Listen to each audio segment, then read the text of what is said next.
என்னை கற்பமாக்கி ஏமாத்திட்டாரு அப்படின்னு சொல்லிட்டு மதம்பட்டி ரங்கராஜ் மீது சாய் கிறிசல்டா பகிரங்கமான ஒரு குற்றச்சாட்டை சுமத்திருக்காங்க. மதம்பட்டி ரங்கராஜுடைய குடும்பத்தினரும் நண்பர்களும் சேர்ந்து அவர் அடைச்சி வச்சிருக்காங்க. இதெல்லாமே இந்த அம்மா வந்து 6 மாதம் கருவுட்டு இருக்கிறதாவும் அந்த குழந்தைக்கு தகப்பனர் வந்து ஒரு மதம்பட்டி ரங்கராஜ் தான். அவர்கிட்ட நான் பேச முற்படும் போது என்னையே போட்டு அடிச்சுட்டாங்க, அவர்கிட்ட எப்படியாவது அதை சேர்த்து வைங்கன்னு சொல்கிறாங்க.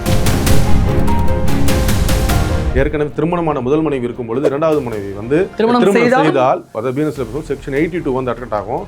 7 ஆண்டுகள் சிறை தண்டனை. அப்ப மாதம்பட்டி ரங்கராஜ் அரெஸ்ட் ஆகிறதுக்கான எல்லா சாத்தியக்கூறுகளும் இருக்கா?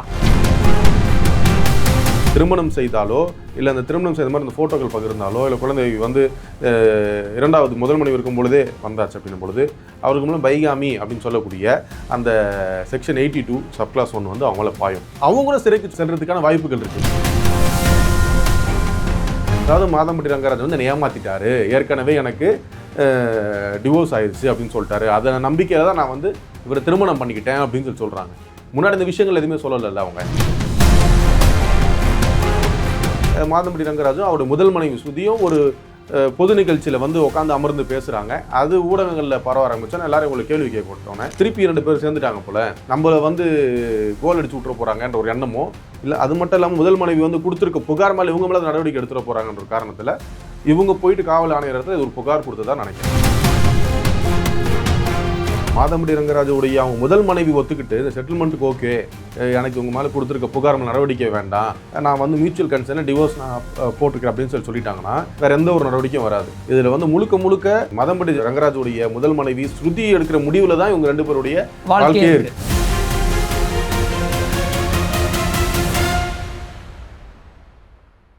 வணக்கம். இன்றைய நமது சிறப்பு விருந்தினர் அட்வொகேட் பிரம்மா பாலசுப்ரமணியன் அவர்கள். வணக்கம் சார். வணக்கம். என்னை கற்பமாக்கி ஏமாத்திட்டாரு அப்படின்னு சொல்லிட்டு மதம்பட்டி ரங்கராஜ் மீது சாய் கிறிசல்டா பகிரங்கமான ஒரு குற்றச்சாட்டை சுமத்திருக்காங்க. இது எப்படிப்பட்ட ஒரு குற்றச்சாட்டு? இதோட கிரைம் ஹிஸ்டரி என்ன? மாதம்பட்டி ரங்கராஜ் என்றவர் வந்து அனைவருக்கும் எப்படி அறிமுகமாறாருன்னா மெகந்தி சர்க்கஸ் என்ற ஒரு திரைப்படம் மூலியமாக அறிமுகமாறார். அப்புறமா லேட்டரான அந்த படம் கொஞ்சம் ஹிட் ஆனோன்னு, படம் ஹிட் ஆகுதோ இல்லையோ அந்த படத்தில் வர சில பாடல்கள் ஹிட் ஆனதுக்கப்புறமா எல்லாருக்கும் வெளியே தெரிய ஆரம்பிக்கிறாரு. அதுக்கப்புறம் அவருடைய பேக்ரவுண்ட் என்னன்னு சொல்லி பார்த்தா அவர் ஒரு கேட்ரிங் சர்வீஸ் அவங்க அப்பா நடத்துவாங்க. குடும்ப தொழிலே வந்து ஒரு கேட்ரிங் சர்வீஸ் ஒரு நிறுவனம் தான் அப்படின்னு சொல்லி வராங்க. அவருக்கு நம்ம திரைத்துறையிலையும் அரசியல்வாதிகளும் ஒரு சில வாய்ப்புகள் கொடுக்குறாங்க ஒரு நிகழ்ச்சியில் தொடர்ந்து இந்த கேட்ரிங் எல்லாம் செய்கிறதுக்கு. ஸோ அவருடைய தனித்துவமான சமையலை வந்து எல்லாத்தையும் கொடுத்தோன்னே அவருடைய அந்த சமையலுடைய சுவையை வந்து திரைத்துறையினரும் அரசியல்வாதிகளும் எடுத்துக்கிட்டனால அவர் ரொம்ப இன்னும் வெளியே தெரிய ஆரம்பிக்கிறார். என்ன ஒரு பெரிய படத்தோட ஈவெண்ட் ஆடியோ லான்ச்லேருந்து படத்துடைய சக்ஸஸ் மீட்லேருந்து எல்லாத்துக்குமே இவர் வச்சு தான் அந்த சமைக்க சொல்கிறது எல்லாம் பண்ணுறது. உண்மையில் பார்த்தா அவர் வந்து கேட்ரிங் ஸ்டூடெண்ட் இல்லை, அவர் ஒரு இன்ஜினியரிங் ஸ்டூடெண்ட். அவர் பூர்வீகமானது கோயம்புத்தூர் மாவட்டத்தை சார்ந்தவர். இவருக்கு ஏற்கனவே முதல் திருமணமாகி 2 குழந்தைகள் இருக்காங்க. இன்பிட்வீன் இவர் என்ன பண்ணுறாரு, சின்ன திரையில் அந்த சில ஷோஸில் வந்து இந்த குக் வித் கோமாளி அந்த மாதிரி ஷோஸில் வந்து செஃப்புங்களோட இவர் ஒரு செஃபாக வந்து தோன்றாரு, கெஸ்ட் மாதிரி. ஆமாம், கெஸ்ட் செஃபாக அவர் வந்து இந்த ஃபுட்ஸை டேஸ்ட் பண்ணி சொல்கிறது இதெல்லாம் வரும்பொழுது இன்னும் எல்லாருக்கும் வந்து பரிச்சயமாறாரு இவர் ரங்கராஜ். வந்தது மட்டும் இல்லாமல் இங்கேருந்து வெளிநாடுகளுக்கு சென்றுலாம் போயிட்டு கூட சமையல் செய்து கொடுக்கறதுக்குள்ளும் பொழுது ஒரு தனித்துவம் வாய்ந்த ஒரு நபராகவும் நடிகராகவும் இருக்கிறாரு, ஒரு ஆண்டர்பிரனர், ஒரு வியாபாரி இதர் ஆண்டர்பிரனராக இருக்கிறாரு. அப்புறம் ஒரு கேட்ரிங் சர்வீஸ்னும் பொழுது எவ்வளோ கேட்ரிங் சர்வீஸும் பொழுது சிறந்து விளங்கக்கூடிய ஒரு கேட்ரிங் பர்சனாக வந்து அவர் வந்து சொல்லிக்கிட்டு இருக்காங்க. இந்த சமயத்தில் தொடர்ந்து ஒரு 2வது மனைவியாக சொல்லக்கூடிய இந்த ஜாய் கிறிஸ்டலான்றவங்க தொடர்ந்து இவருடைய புகைப்படங்களை 2 பேரும் நெருக்கமாக இருக்க புகைப்படங்களை வந்து சமூக வலைத்தளங்களை தொடர்ந்து போயிட்டே வந்தாங்க. அப்போ எல்லாருக்கும் கேள்வி வந்துச்சு, இவர் ஏற்கனவே திருமணம் ஆச்சுன்னு சொன்னார், இதுனா புதுசாக கல்யாண கோலத்தில் வேற ஒரு பெண் ஒருத்தங்க இருக்காங்க, மாலை ஏற்கனவே கல்யாணம் ஆயிடுச்சு ஆனால் பிரியலை, டைவர்ஸ் ஆகலை, அப்புறம் எப்படி 2வது திருமணம் அது புதுசாக இருக்கே அப்படின்னு சொல்லும்போது நம்ம மக்களுக்கு சொல்லவே வேண்டாம், ஏதாவது ஒரு விஷயம் வச்சு அதை நோண்டி எடுத்துருவாங்க. அந்த மாதிரி தான் நோண்டி என்ன தான் இருக்குது பார்ப்போமேன்னு சொல்லி ஃபுல்லாக அந்த மாதம்பட்டி ரங்கராஜை வந்து தோண்ட ஆரம்பிச்சுன்னு தெரியுது. அவங்களுடைய மனைவி ஒரு வழக்கறிஞர், அவங்க வந்து கோயம்புத்தூரை சார்ந்தவர், ஏற்கனவே திருமணம் நடந்திருக்கு. அதுக்கப்புறமா அவங்கள போய் கேட்கும்போது அவங்க என்ன சொல்கிறாங்க, எனக்கும் என் கணவருக்குள்ள கருத்து வேறுபாடு இருக்கிறது என்னவோ உண்மைதான், ஆனால் நாங்கள் பிரிஞ்செலாம் போகல, இன்னும் டிவோர்ஸ்லாம் நடக்கலை, கண்டிப்பாக இந்த விஷயத்தை நான் வந்து ஒரு கம்ப்ளைண்ட்டாக நான் வந்து கொடுப்பேன், ஆனால் சட்ட ரீதியாக டிவோர்ஸ் ஆகாமல் இன்னொருத்தர் 2வது திருமணம் செய்தாருன்னும் போது சட்ட ரீதியாக செல்லாது, அது இல்லாமல் நான் ஒரு வழக்கறிஞராக வர இருக்கேன், கண்டிப்பாக நான் புகார் கொடுப்பேன்னு சொல்லிட்டு அவங்க 2-3 மாதங்களுக்கு முன்னாடியே வந்து இந்த நம்ம பத்திரிகையாளர்கள் சந்திப்பில் சொல்கிறாங்க. ரொம்ப அதிகம் பேச ஷார்ட் அண்ட் ஸ்வீட்டாக பேசிட்டு அவங்க போயிட்டாங்க. அதுக்கப்புறம் தொடர்ந்து வருது. இவங்க வந்து நேற்றைய தினம் வந்து ஒரு புகார், நம்ம சென்னை காவல் ஆணையர் ஒரு புகார் ஒன்று தராங்க. என்னென்னா, என்னுடைய கணவராணிய மாதம்பட்டி ரங்கராஜ் வந்து ஒரு வாரமாக என்கிட்ட பேசுறது இல்லை, அவருடைய நண்பர்கள் குடும்பத்தாரெல்லாம் அவர் அடைச்சி வச்சுருக்காங்க, என்கிட்ட பேச விட மாட்டுறாங்க, அவர்கிட்ட நான் பேச முற்படும் போது என்னையே போட்டு அடிச்சிட்டாங்க அப்படின்றாங்க. அப்போது பத்திரிகையாளர் நண்பர்கள் வந்து அவங்கள்ட்ட கேள்வி கேட்குறாங்க. அவங்களுடைய முதல் மனைவி வந்து உங்களை எதாவது பேசினாங்களா, அவங்க தான் உங்களுக்கு ட்ரைனிங் கொடுத்தாங்களா, இல்லை அவங்க சார்பு அடித்தாங்கன்னும் பொழுது அவங்க அதை பற்றி அவங்க முதல் மனைவியை பற்றி எதுவுமே சொல்லலை. இவங்க முழுக்க வைக்கிற குற்றச்சாட்டு என்னென்னா, இந்த மாதம்பட்டி ரங்கராஜுடைய குடும்பத்தினரும் நண்பர்களும் சேர்ந்து அவர் அடைச்சி வச்சுருக்காங்க. இது இல்லாமல் இந்த அம்மா வந்து 6 மாதம் கருவுற்று இருக்கிறதாவும், அந்த குழந்தைக்கு தகப்பனர் வந்து ஒரு மாதம்பட்டி ரங்கராஜ் தான், அவர்கிட்ட எப்படியாவது அதை சேர்த்து வைங்கன்னு சொல்கிறாங்க. இந்த விஷயங்கள் எப்போ வருது அப்படின்னு பார்த்தீங்கன்னா, அவங்களுடைய முதல் மனைவி வந்து ஒரு புகார்னு சொல்லி நான் புகார் கொடுக்க போகிறேன், அது சட்ட ரீதியாக நான் பார்ப்பேன், எதிர்கொள்வேன்னு சொன்னதுக்கப்புறமா இந்த விஷயங்கள் புதுசாக வந்து பூதகரமாக வெளியே. யார் மீது புகார்?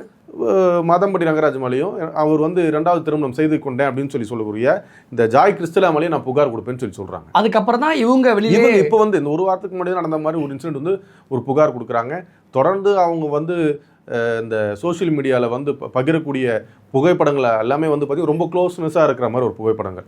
முதல் மனைவி இருக்கும் பொழுது 2வது திருமணம் வந்து செய்யக்கூடாது, நம்ம செல்லாது. இந்து திருமண சட்டப்படி இந்து ஆக்ட் 1955 படி என்ன சொல்லியிருக்காங்கன்னா, ஏற்கனவே திருமணமான முதல் மனைவி இருக்கும் பொழுது 2வது மனைவி வந்து திருமணம் செய்தால் செக்ஷன் 82, அதாவது பிஎன்எஸ் செக்ஷன் 82 வந்து அட்ராக்ட் ஆகும், 7 ஆண்டுகள் சிறை தண்டனை. அப்ப மாதம்பட்டி ரங்கராஜ் அரெஸ்ட் ஆகிறதுக்கான எல்லா சாத்தியக்கூறுகளும் இருக்கா?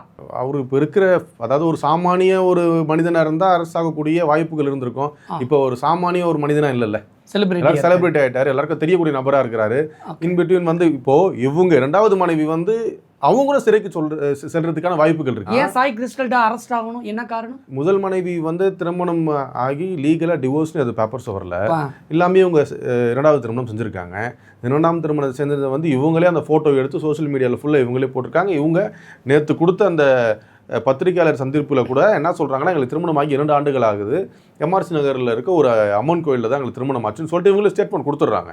அப்போது ஒரு முதல் மனைவி இருக்கும் பொழுது 2வது மனைவி வந்து திருமணம் செய்தாலோ, இல்லை அந்த திருமணம் செய்த மாதிரி அந்த ஃபோட்டோக்கள் பகிர்ந்தாலோ, இல்லை குழந்தை வந்து 2வது முதல் மனைவி இருக்கும் பொழுதே வந்தாச்சு அப்படின்னும் பொழுது அவருக்கு மூலம் பைகாமி அப்படின்னு சொல்லக்கூடிய அந்த செக்ஷன் 82 சப்கிளாஸ் 1 வந்து அவங்கள பாயும். அதாவது இவங்க இப்போது எனக்கும் இதுக்கும் சம்மந்தம் இல்லை, என்கிட்ட வந்து என்ன சொல்லி இவர் வந்து பழகினார்னா, ஏற்கனவே இவருக்கு டிவோர்ஸ் ஆயிடுச்சுன்னு சொன்னார் அப்படின்னு ஒரு வார்த்தையை வந்து சொல்கிறாங்க. ஸோ இவர் மேலே அவங்க அக்யூஸ் பண்ணுறாங்க. அதாவது மாதம்பட்டி ரங்கராஜ் வந்து என்னை ஏமாற்றிட்டாரு, ஏற்கனவே எனக்கு டிவோர்ஸ் ஆயிடுச்சு அப்படின்னு சொல்லிட்டாரு, அதை நம்பிக்கையில் தான் நான் வந்து இவரை திருமணம் பண்ணிக்கிட்டேன் அப்படின்னு சொல்கிறாங்க. முன்னாடி இந்த விஷயங்கள் எதுவுமே சொல்லலைல்ல அவங்க. ஆமாம், எப்போது சொல்கிறாங்கன்னா, ஒரு 10 நாட்களுக்கு முன்னாடி மாதம்பட்டி ரங்கராஜும் அவருடைய முதல் மனைவி ஸ்ருதியும் ஒரு பொது நிகழ்ச்சியில் வந்து உட்காந்து அமர்ந்து பேசுகிறாங்க. அது ஊடகங்களில் பரவ ஆரம்பிச்சோன்னா எல்லாரும் உங்களுக்கு கேள்வி கேட்கட்டோன்னே திருப்பி 2 பேர் சேர்ந்துட்டாங்க போல், நம்மளை வந்து கோல் அடிச்சு விட்டுற போகிறாங்கன்ற ஒரு எண்ணமோ, இல்லை அது மட்டும் இல்லாமல் முதல் மனைவி வந்து கொடுத்துருக்க புகார் மேலே இவங்க மேலே நடவடிக்கை எடுத்துகிற போகிறாங்கன்ற ஒரு காரணத்தில் இவங்க போயிட்டு காவல் ஆணையர் இடத்துல இது ஒரு புகார் கொடுத்ததா நினைக்கிறேன். இப்போ சாய் கிறிஸ்டல்டா அரெஸ்ட் ஆகிறதுக்கான சான்சஸ் இருக்குன்னு சொல்கிறீங்க. இப்போ இந்த இடத்துல என்ன கேள்வினா, சட்டப்படி முதல் திருமணம் முடிவுக்கு வராமல் 2வது திருமணம் பண்ணால் அது செல்லாது தானே? ஆமாம், சட்டப்படி செல்லாதுன்னு தான் அறிவிப்பாங்களே தவிர சாய் கிறிஸ்டலை அரெஸ்ட் பண்ணுற அளவுக்கு போக மாட்டாங்களே. ஆமாம், கல்யாணம் பண்ணிட்டாங்க, தாலி கட்டியிருக்காங்க, முதல் மனைவி இருக்கும் பொழுதே இல்லீகல் அஃபேருங்கிற கணக்கு தானே.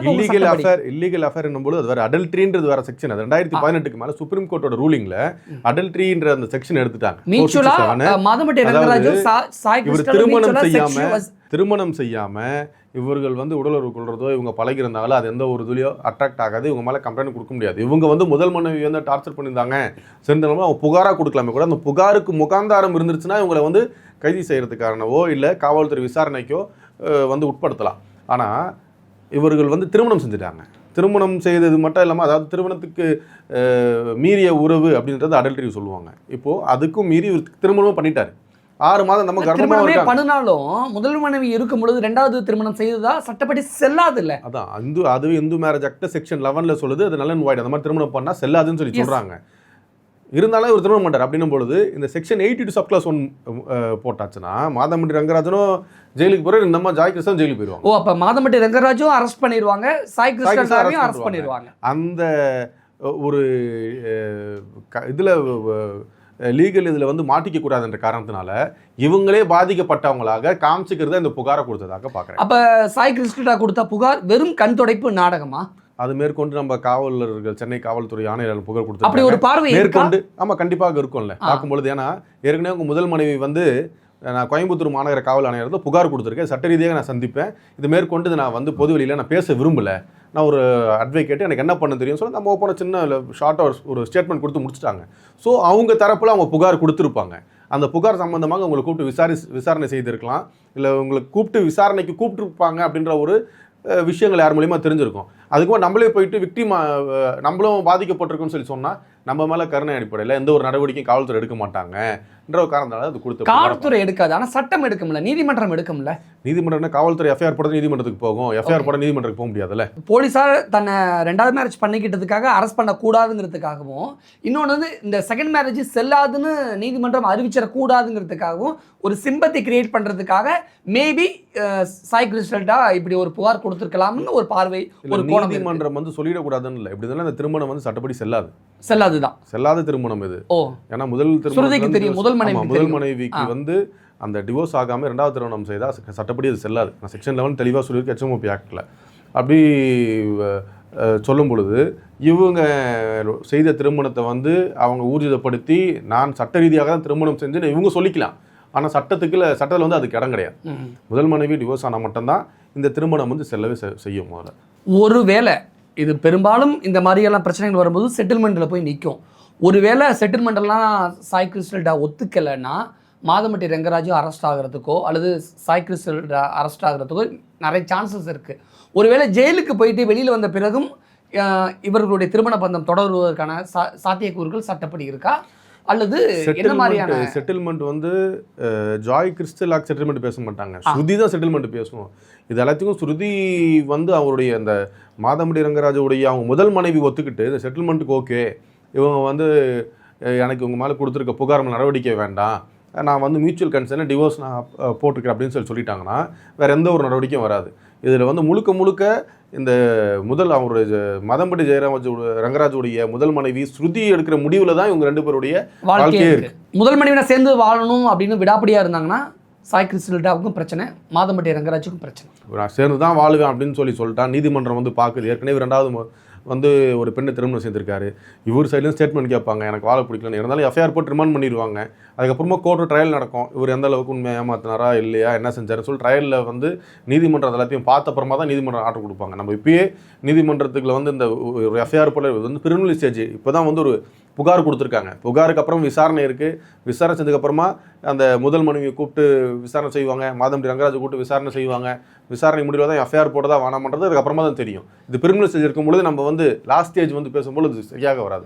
இன்கேஸ் இந்த கேஸில் மாதம்பட்டி ரங்கராஜ் அரெஸ்ட் ஆகிற மாதிரியான ஒரு சூழல் இருந்தால் என்ன மாதிரியான தண்டனைகள் கிடைக்க இந்த கேஸில் சான்சஸ் இருக்குது? இந்த வழக்கில் மட்டும் குறைஞ்ச 7 ஆண்டுகள் சிறை தண்டனை இது வந்து வரும். அதாவது இவருக்கு கன்விக்ஷன் வந்துச்சுன்னா இப்போ அரெஸ்ட் பண்ணுவாங்க, அரெஸ்ட்டு அப்படியே பண்ணி ரிமாண்ட் பண்ணாலும் திருப்பி ஜுடிஷியரி கஸ்டடியிலேருந்து பெயிலில் வந்துடுவார். பிணையில் வந்ததுக்கப்புறமா இந்த வழக்குக்கான ட்ரையல் நடக்கும். ட்ரையல் நடந்ததுக்கப்புறமா நீதிமன்றம் வந்து உண்மையாகவே இந்த விஷயத்தில் செட்டில் பண்ணுறதுக்கும் ஆகலை, முதல் மனைவி வந்து ஒத்துக்கலை, ஒரு மேலே கண்டிப்பாக கன்விக்ஷன் கொடுக்கணும்னா அதிகபட்சமாக 7 ஆண்டுகள் சிறை தண்டனை தரலாம். இது இல்லாமல் சில செக்ஷன்ஸ் இருக்குது இல்லையா, ஒரு வந்து ஹராஸ் பண்ணியிருக்காரு, இந்த வேர்பல் அபியூஸ் இதெல்லாம் வந்து அதுக்கு அடுத்தடுத்த செக்ஷன்ஸில் அடிஷனல் சேர்ந்து அப்படி பார்த்தா அதில் மியூச்சுவலாக தானே போயிடும். மியூச்சுவலாக இருக்கிறது போயிடுது. பட் ஆனால் அந்த இவங்க ஜாய் கிறிஸ்டலாவுடைய ஸ்டேட்மெண்ட் என்னன்னா, அவர் வந்து அவருடைய முதல் மனைவியோட டிவோர்ஸ் ஆகிட்டுன்னு சொல்லிட்டு விட நாங்கள் பிரிஞ்சிருக்கோம் அப்படின்னு சொல்லி தான் என்னை அவர் சொல்லி தான் என்கிட்ட வந்து சேர்ந்தாரு, எனக்கு கல்யாணம் பண்ணிக்கிட்டாரு. இல்லை, அவர் டிவோர்ஸ் ஆயிடுச்சுன்னு சொல்கிறாரு நம்ம ஸ்டேட்மெண்ட்லேயே சொல்லிட்டாங்க. நேற்று அந்த காவல் ஆணையர் அலுவலகத்தில் புகார் கொடுத்துட்டு பத்திரிகை சந்திப்பில் சொல்றாங்க டிவோர்ஸ் ஆயிடுச்சுன்னு சொல்லி என்கிட்ட பழக்கினாரு. அப்போ வந்து பார்க்காமையா கல்யாணம் பண்ணிக்கிட்டீங்க, வெள்ளந்தியா இருந்திருக்காங்க. வெள்ளந்தியா இருந்திருக்காங்க, சட்டப்படி அந்த வெள்ளந்திங்கிறது செல்லாது இல்லை, அதுதான் வெள்ளந்தியா இருக்காங்க. அவர் மேலே அவ்வளோ காதல் இருந்திருக்காங்க, அதனால வந்து ஏற்றுக்கிட்டாங்க. இப்போ வந்து ஐயோ போச்சுன்னு சொல்கிறாங்க. ஏன் ஐயோ போச்சுன்னு சொல்கிறாங்கன்னா, அவங்க முதல் மனைவி புகார் கொடுத்துட்டு பிரச்சனை அரசு அப்புறம் இந்த அம்மா சேர்ந்து உள்ள போகிற மாதிரி இருக்கும். இந்த கேஸ் அடுத்த கட்டமாக எப்படி நகரும்னு நினைக்கிறேன். காவல்துறை கிட்ட புகார் கொடுத்துருக்காங்க. அவங்க வந்து என்கொயரி பிரிமினல் ஸ்டேஜ் என்கொயரி கண்டக்ட் பண்ணி முடிச்சதுக்கப்புறமா இன்வெஸ்டிகேஷன்லாம் இருக்குது. 2 நபர்களும் ஒரு ஜாய் பிரிஸ்டலுடைய கணவர் அப்படின்னு நம்ம சொல்லக்கூடிய ஒரு மாதம்பட்டி ரங்கராஜையும் அவருடைய முதல் மனைவி ஸ்ருதியும் கூப்பிட்டு விசாரணை செய்வாங்க. விசாரணை முடிவில் காவல்துறை எடுக்கிற முடிவு தான். இவங்க 3 பேருக்குள்ள இவங்க யோசிச்சு பரஸ்பரமாக விஷயத்தை முடிச்சுக்கலாம் அப்படின்னாங்கன்னா மேற்கொண்டு அடுத்த நடவடிக்கை போகாது. இல்லை அவங்க முதல் மனைவி வந்து அவங்களும் இன்னொரு புகார் தரேன், எனக்கு தெரியாமல் இந்த திருமணம் பண்ணிட்டாங்க அப்படி அவங்களும் ஒரு புகார் கொடுக்க இவங்களும் புகார் கொடுத்தாங்க அப்படின்னும் பொழுது காவல்துறை வந்து அந்த இடத்துல அவங்க எடுக்கிற டிசிஷன் தான் எஃப்ஐஆர் போட்டு ரிமாண்ட் பண்ணுறதா இல்லை இவர்களை வந்து போய் சமாதானப்படுத்துறதான்னு பார்க்கணும். நிறைய விஷயங்கள் ஷேர் பண்ணிக்கிட்டீங்க. இந்த கேஸ் போகக்கூடிய போக்கை பார்த்து நம்ம அடுத்தடுத்த விஷயம் நிறைய பேசலாம். மிக்க நன்றி.